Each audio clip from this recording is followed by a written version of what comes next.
اور سمجھ میں کیا کہہ رہا ہوں. اذا اتاک الملکان المقربان، جب تیرے پاس دو فرشتے آئیں، فلا تخافی، ڈرنا نہیں.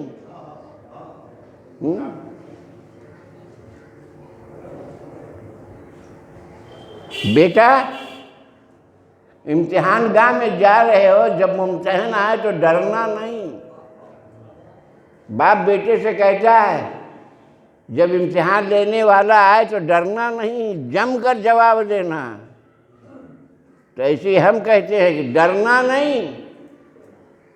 اگر وہ یہ سوال کرے تو اس کا یہ جواب ہے، یہ سوال کرے تو اس کا یہ جواب ہے، یہ بات پوچھے تو اس کا یہ جواب ہے. صلوات محمد و آل محمد.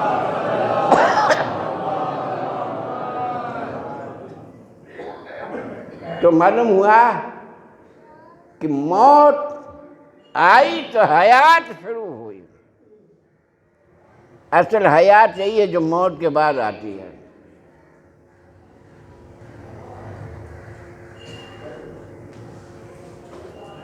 روایات معصومین میں بھی آیا ہے جب انسان پر موت طاری ہوتی ہے تو وہ متنبہ ہوتا ہے. اس کا مطلب یہ ہے کہ موت آنے سے قبل وہ غافل تھا، موت آئی فتنبہ تو وہ متنبہ ہو گیا. اس کو معلوم ہو گیا کہ اب اس کے بعد اب حقیقت حیات شروع ہوتی ہے. اب اس کے بعد حقیقت حیات شروع ہوتی ہے. دیکھیے جب تک موت نہیں آئی تھی تو قرآن کریم میں ارشاد ہے تبارک الذی بیدہ الملک وہو علی کل شیء قدیر خلق الموت والحیات. اس نے موت کو بھی پیدا کیا، خلق الموت والحیات. اس نے موت کو پیدا کیا اور حیات کو پیدا کیا. پہلے اس نے موت کو پیدا کیا، حیات کو بعد میں پیدا کیا. تو اس کا مطلب کہ زندگانی بشر میں پہلے موت ہے بعد میں حیات ہے نا. تو آپ جو یہ دنیا میں زندہ ہیں، یہ کون سی زندگی ہے؟ یہ کشمکش کی زندگی ہے. یہ زندگی یہ حقیقی نہیں، یہ کشمکش کی زندگی ہے. اب آپ اس کو تجزیہ کیجئے. مثلاً یہ حیات دنیاوی، آپ 80 سال رہیں گے. جس وقت آپ پیدا ہوئے تھے اس وقت آپ کی عمر 80 سال تک جائے گی. 1 سال کے بعد اب 80 سال نہیں ہے، 1 سال کم ہو گیا نا. 10 سال کے بعد اب 70 سال ہے تو 10 سال کم ہو گیا نا. ہر روز جو گزرتا ہے حیات و موت کی کشمکش میں گزرتا ہے. پتہ نہیں کب موت طاری ہو جائے تو حیات، اور موت کا کوئی تعین نہیں، یہ کشمکش میں ہے.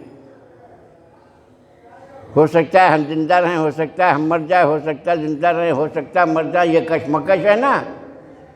لیکن جب موت طاری ہو گئی تو کشمکش ختم ہو گئی. موت اب مر گئی، اب حیات ہی حیات ہے. صلوات محمد و آل محمد.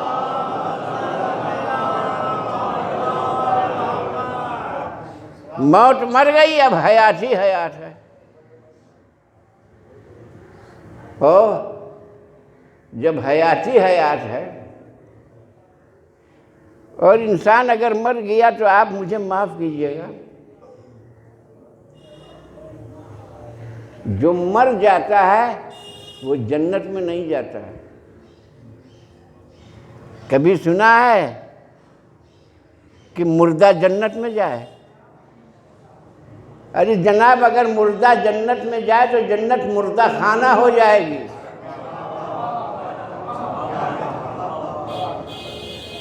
قرآن نے کہا لہیا دار الحیوان، یہ زندہ لوگوں کی جگہ ہے، یہ مردوں کی جگہ نہیں ہے۔ دار الحیوان زندہ لوگوں کی جگہ ہے۔ اب آپ کا فریضہ ہے کہ آپ زندہ ہو کر جائیں۔ یہ زندگی کہاں سے ملے گی؟ آل محمد کے دروازے سے ملے گی۔ صلوات بھیجئے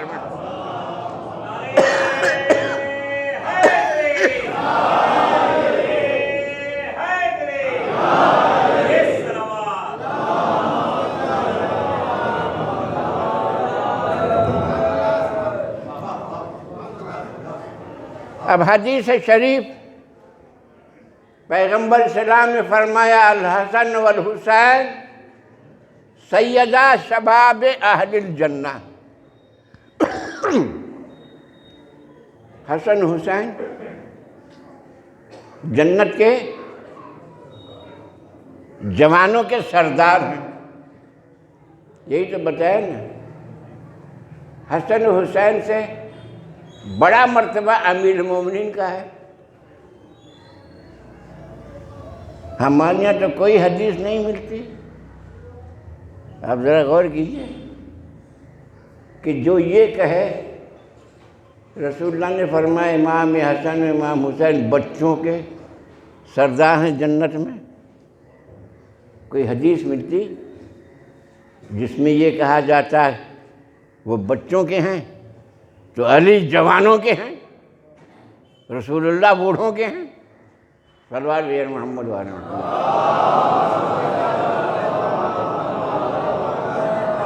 نہیں ہے، کہیں نہیں ہے۔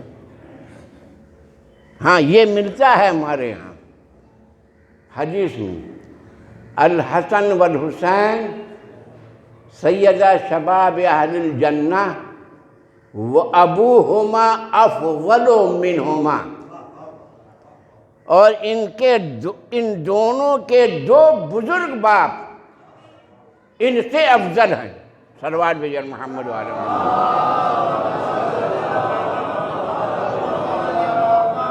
یعنی حضرت علی اور پیغمبر اسلام ابوہما ان دونوں کے باپ، افضل منہما ان دونوں سے افضل ہیں۔ تو اب حدیث جو گڑھی گئی ہے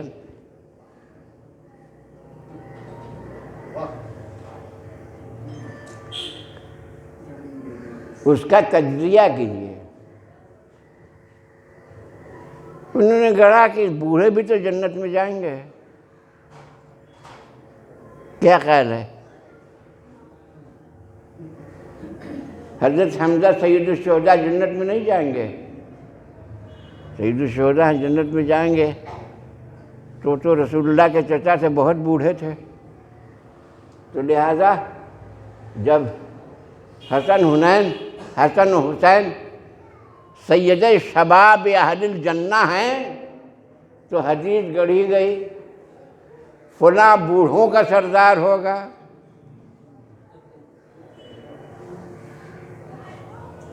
ارے فلاں بوڑھوں کا سردار ہوگا تو بوڑھوں میں رسول اللہ ہیں یا نہیں ہیں؟ تو رسول سے افضل ہو گیا نا۔ اسے کہتے ہیں دروغ گورا حافظہ نہ بادشاہ، جھوٹ بولنے والے کے پاس حافظہ ہی نہیں رہتا۔ اب دقت یہ ہے کہ ان کے یہاں جوانی کا نسخہ نہیں ہے۔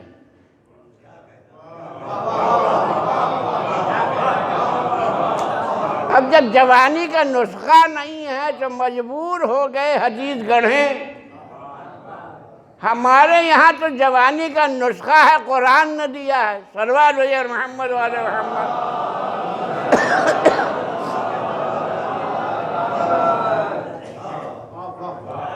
جب آپ سورہ یوسف کی تفسیر میں جائیے گا تو مفسرین نے لکھا ہے کہ جبریل امین آئے اور جناب یوسف پر وہی نازل ہوئی کہ زلیخا سے عقد کریں۔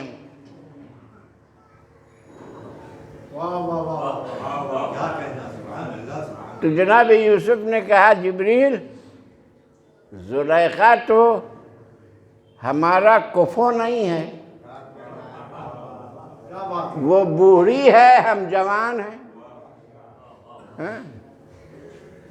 ایک جوان لڑکی کی ایک بوڑھے شیخ سے شادی کر لی جائے دبئی سے، یہاں پوری حکومت دبئی پر حملہ کر دے گی۔ ابھی چل رہا ہے حیدرآباد کا ایک کیس، ہے نا؟ تو جوان کا کفر بوڑھا یا بوڑھی نہیں ہو سکتی۔ یہ جناب یوسف صدیق نے جبریل سے کہا، اللہ تک پیغام گیا کہ اے یوسف صدیق، ہم اسے تمہارا کفو بنا دیں گے اور اس کا بڑھاپا جوانی سے پلٹا دیں گے۔ کہا یہ کیسے ہوگا؟ کہ یہ ہماری قدرت ہے۔ اس زلیخا نے آپ کو دیکھا مگر میرے حبیب کو نہیں دیکھا۔ جب اس کے سامنے میرے حبیب کا تذکرہ آیا تو زلیخا نے کہا، اے یوسف، اب میرے دل میں تیری محبت نہیں ہے، اس محمد مصطفیٰ کی محبت ہے۔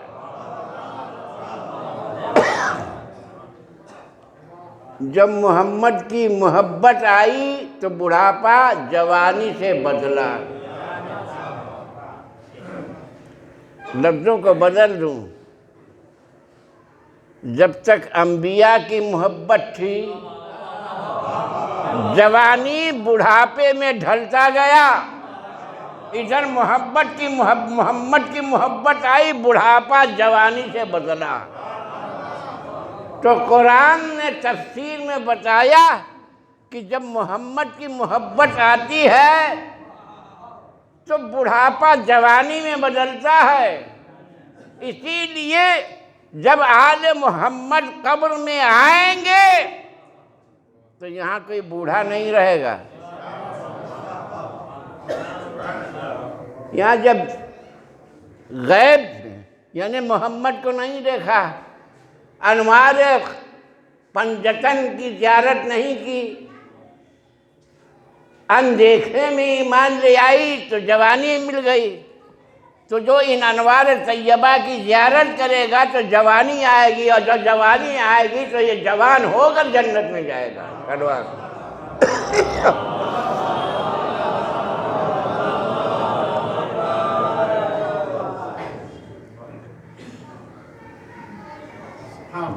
بس عزیزان گرامی،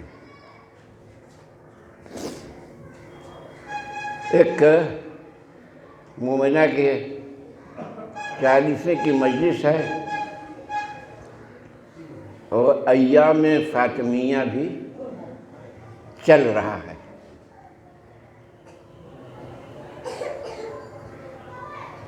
تو اس مناسبت سے عرض کروں، جناب پیغمبر اسلام کے ساتھ یہودیوں نے سازش کی اور شمعون یہودی کی بیٹی کی شادی تھی۔ اس تقریب میں شمعون یہودی نے پیغمبر اسلام کے گھر جا کر پیغمبر سے گزارش کی، یا رسول اللہ، میں اپنے لفظوں میں بول رہا ہوں، میری بیٹی کی شادی ہے، اس شادی میں آپ اپنی بیٹی کو بھیجیے میرے گھر، تاکہ میرے گھر میں آپ کی بیٹی کے قدم پہنچے تو اس سے برکت حاصل کریں۔ یہ تو لفظوں میں کہا گیا، اصل منشا کچھ اور تھا۔ اصل منشا یہ تھا کہ مسلمانوں کا اتنا بڑا رسول جس کی بیٹی کے کپڑے پیوند کے ہوتے تھے، وہ جب ہمارے یہاں شادی کی تقریب میں آئے گی تو ہم لوگ اسلام کا مذاق اڑائیں گے، ہنسی مذاق کریں گے کہ یہ اتنا بڑا پروگرام لے کے چلنے والا شخص، اس کی بیٹی 72 پیوند کی لباس پہن کر آئی ہے۔ یہ تھا اصل پروگرام۔ یہ تو سازشی قوم ہے، آج بھی سازش کرتی رہتی ہے۔ پیغمبر اسلام نے کہا کہ میں اپنی بیٹی سے معلوم کر کے تمہیں بتاتا ہوں۔ پیغمبر اسلام نے سیدہ سے معلوم کیا کہ بیٹی شمعون کے گھر میں ایک شادی ہے، وہ لوگ تمہیں اس میں بلا رہے ہیں، تمہاری رضا کیا ہے؟ کہا یا رسول اللہ آپ کی رضا میری رضا ہے۔ تو رسول اللہ نے کہا ٹھیک ہے، ہاں میری بیٹی جائے گی، تاریخ بتا دو۔ جب سیدہ راضی ہو گئیں تقریب شادی میں جانے کے لیے تو مشیت بھی مچلی، اور مشیت نے کہا میری کنیز خاص جائے گی تو میں اہتمام کروں گا۔ قدرت نے اہتمام کا ذمہ داری لی، اور جب وقت مقررہ آیا بہشت سے حوریں آئیں، اور حوروں نے آ کے فاطمہ کو سجایا، اور جب حوروں نے فاطمہ کو سجایا ہے تو جنت کے حلے آئے، جنت کے لباس آئے، اور فاطمہ کو ڈولی میں بٹھایا گیا۔ اب یہ ڈولی جب شمعون کے گھر میں پہنچی ہے اور فاطمہ اس ڈولی سے اتری ہیں تو ایسا معلوم ہو رہا تھا کہ جنت کی کوئی دلہن آ گئی ہے، اور اس کے نور کی شعاعیں ایسی آئیں کہ شمعون کی بیٹی جو دلہن بنی ہوئی تھی اس نور کی شعاعوں کی تاب نہ لا سکی اور اس دنیا سے چلی گئی۔ انا للہ و انا الیہ راجعون، اس دنیا سے چلی گئی۔ پورا مجمع جمع تھا اسلام کا مذاق اڑانے کے لیے، لیکن یہاں مذاق نہیں ہے، یہاں تو اب سب رونے میں بدل گیا۔ ہنسنے والی رونے لگی، سب رونے لگی۔ روتے روتے شمعون کی بیگم کے دل میں خیال آیا۔ کیا خیال آیا؟ کہ ہو نہ ہو یہ شہزادی وہ ہے کہ جس کے قبضے قدرت میں موت و حیات ہے۔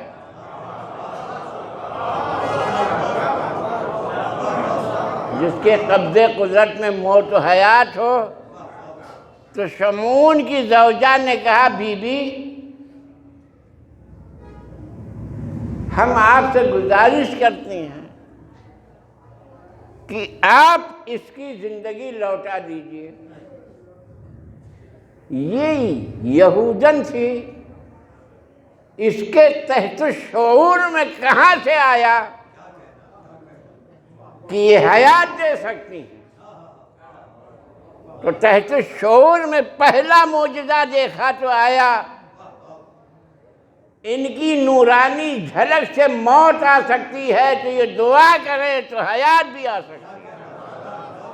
صلوات بھیجئے محمد وعلیہ۔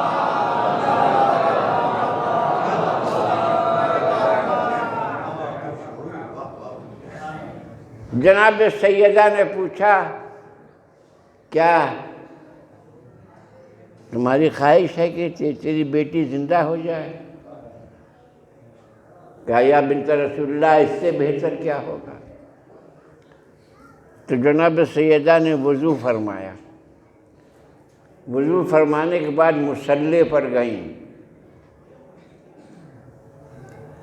مصلی پر 2 رکعت نماز پڑھا،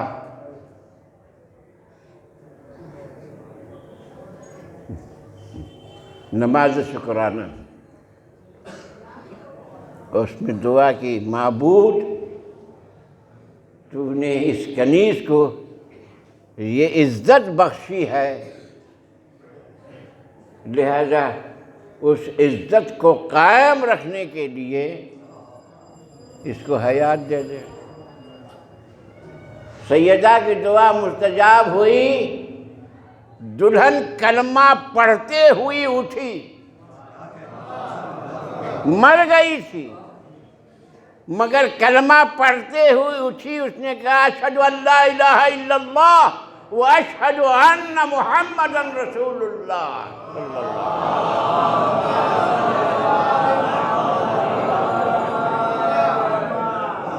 وسلم۔ اس نے جب کلمہ پڑھا تو اس کی ماں نے بھی کلمہ پڑھا، اس کے باپ نے بھی کلمہ پڑھا، 70 یہودی مسلمان ہوئے۔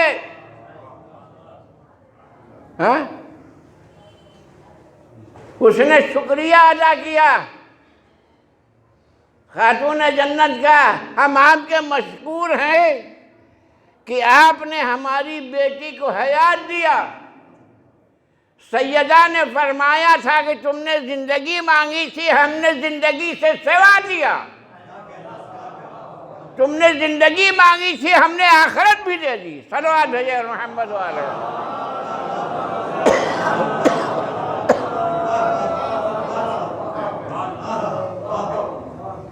لیکن ان کی آخرت بھی سنور گئی، اہل بہشت ہو گئے، زندگی مانگی تھی، آخرت بھی دی۔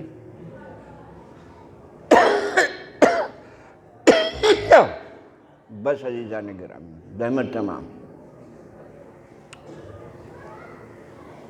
ایک یہ مقام ہے جہاں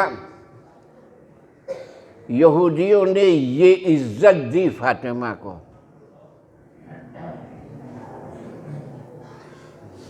یہ فاطمہ کئی ایک دربار میں گئیں، اب وقت نہیں ہے کہ میں زیادہ تفصیل میں جاؤں۔ یہودی دربار میں گئیں تو سب کو مسلمان بنا کر آئیں۔ میدان نجران میں گئی تو نجران کو فتح کر کے آئیں، لیکن جب دربار میں گئیں تو دربار والوں نے کیا عزت دی؟ یہی تو عزت دی جب دربار سے واپس ہو کے آئیں اور قبر رسول پر گئیں تو فرمایا یا بتا صبت علی مصائب لو انا صبت علی الایام سرنا لیالیا۔ بابا کی قبر پر فریاد کر رہی ہیں شہزادی، اے بابا آپ کے بعد آپ کی بیٹی پر اتنے مسائل اٹھائے گئے کہ اگر وہ روشن دنوں پر پڑھتے تو شب تار کے مانند ہو جاتے۔ میں کہوں گا سیدہ آپ پر کسی نے تازیانے نہیں برسا، سیدہ آپ کے رخسارے پر کسی نے تماچے نہیں مارے، شہزادی آپ کو رونے سے منع نہیں کیا گیا، مگر بی بی ذرا ان اسیروں کی خبر لیجیے جن کے رخسارے پر تازیانے لگے، سکینہ کے پھول سے چہرے پر سمر کے تماچے پڑے۔ شہزادی کو اس دربار میں لے جایا گیا جہاں شراب کی محفل لگی ہوئی تھی۔ یزید شراب پی رہا تھا اور حسین سے خطاب کر رہا تھا، اے حسین، تیرے نانا نے شراب کو حرام قرار دیا، میں شراب پی رہا۔ وہاں جناب زینب گئی، اور جب جناب زینب دربار یزید سے رہائی ملنے کے بعد مدینہ آئی ہے، تو جناب زینب جب ماں کی قبر پر گئی ہیں تو فرمایا مادر گرامی، آپ دربار میں گئی تھی مگر آپ شرابی کے دربار میں نہیں گئی، یہ آپ کی بیٹی شرابی کے دربار سے واپس۔ وَسَيَعْلَمُ الَّذِينَ ظَلَمُوا أَيَّ مُنقَلَبٍ الٰہی بحق الزہرا وَأَبِيهَا وَبَالَهَا وَبَنِيهَا وَالسِّرِّ الْمُسْتَوْدَ فِيهَا۔ اس مجلس عزا، اس ذکر محمد و آل محمد کا ثواب مرحومہ مغفورہ، اس سے جہاں کی روح کو نثار فرما، وہ اپنے جوار میں جگہ عطا فرما، جوارِ میں معصوم صلاۃ والسلام میں ان کے شریک حیات کو صبر و سلوان عطا فرما، ان کے اولاد کو صبر عنایت فرما، ان کے تمام اعزاء پر صبر عنایت فرما۔ بار الہ ہم سب کو توفیق نیک عنایت فرما۔ اس پرآشوب دور میں آل محمد کے چاہنے والے جہاں بھی ہوں، ان کے جان و مال عزت و آبرو کی حفاظت فرما۔ یہ کورونا کی بیماری سے پوری بشریت کو نجات فرما۔ آل محمد کے صدقے میں امام زمانہ کا ہم سے راضی فرما، ان کے ظہور میں تعجیل فرما۔ وصلی اللہ علی محمد وآلہ وسلم۔